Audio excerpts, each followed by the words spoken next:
Hey everybody, welcome to GGS Railways. Today we're going to check out this Commodore Vanderbilt that we ran yesterday, and we're going to see why this light isn't working. Notice that there is a loose wire, so that's a pretty good indication, I would say. Yesterday I mused that I have two of the Commodore Vanderbilt, and this one has a slightly different headlight bezel, and I had read that one of them was earlier than the other in production. I think this is probably the earlier one now that I'm thinking about it, because the light bracket is separate from the motor, and later on the light bracket would have been included with the motor just for ease of getting it in and out. So that's just a thought. I think that's probably correct.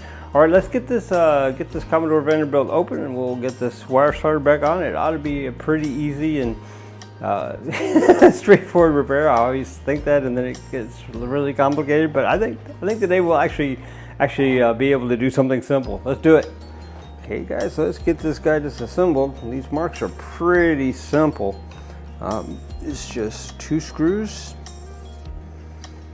In this case it'll be 3 because the light bracket is separate, but usually it's just 2 screws.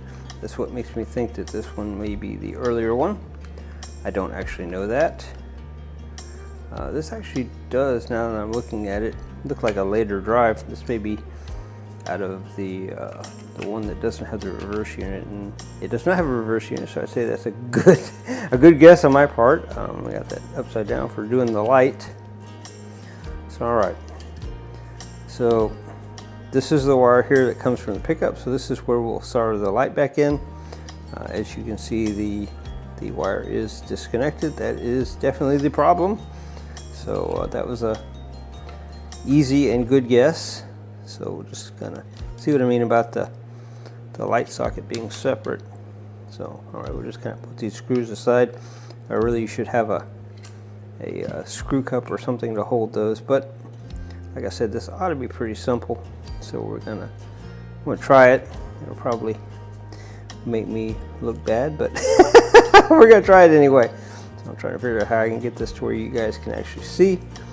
All right, so let's get some flux and get that on our wire and where we're actually fluxing.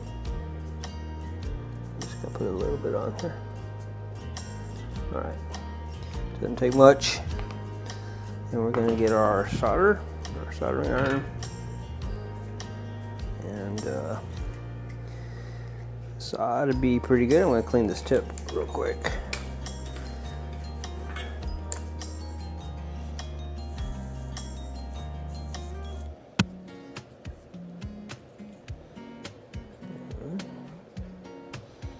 Alright, so this should just solder right back on here without a big issue.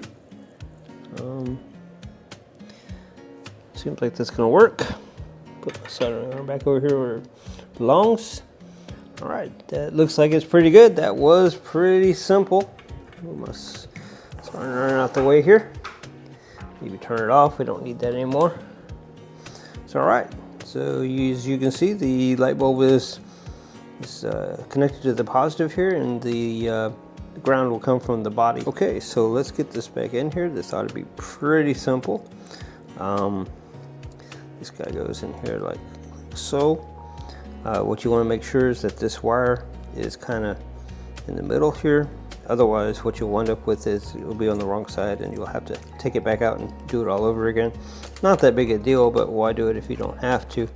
So all right, this just slides into that slot, and then on these front screws, sometimes these don't line up just exactly perfectly, so you want to kind of be able to move it around. And my point of saying that is you want to get these screws kind of started, but you don't want to tighten them just yet, because this other one may need to move in one direction or another, and if you tighten the other side totally, you wouldn't have that flexibility to get this back in here, and you'll probably fight with it a little bit, and frankly that would be needlessly. So alright, my screwdriver slipped a little bit there. Not cool, but life goes on. So alright, so we got that kind of tight. There's no reason to just torque them down. I mean, all it does is hold the motor from slipping back out, and I mean, with it in there at all, they can't slip back out just because of the way it's designed. So, all right, I'm going to screw the headlight back in here. And dare I say, I think this repair is complete. So let's go put it on the track, see how we did. I'm sure that we did fine. I did replace the bulb. I didn't show that part, but I did replace it just because the other one looked a little funky. So let's go put it on the track. Let's see how we did. Okay, so it's kind of an insignificant detail unless you're me, but the light bulb is now fixed on the Marx, and gonna run it around a little bit and see how it does. Yep, I see it lighting the way. That's pretty cool. All right, let's let this run around just a minute just to make sure that nothing comes loose or breaks, or that wire for the light was quite old, so it may be a little brittle.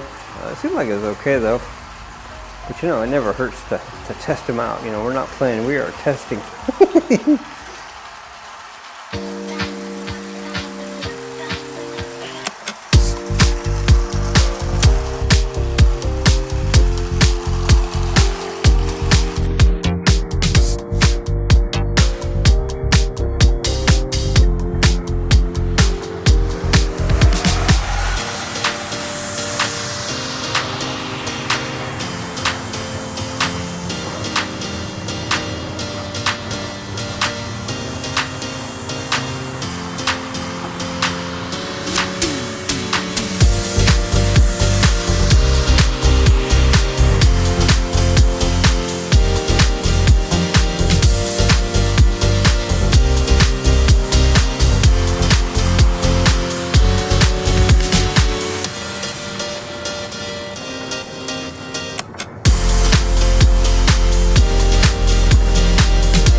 Okay, everybody, we got the light bulb burning bright here on the Commodore Vanderbilt, just as it should be. I feel pretty happy.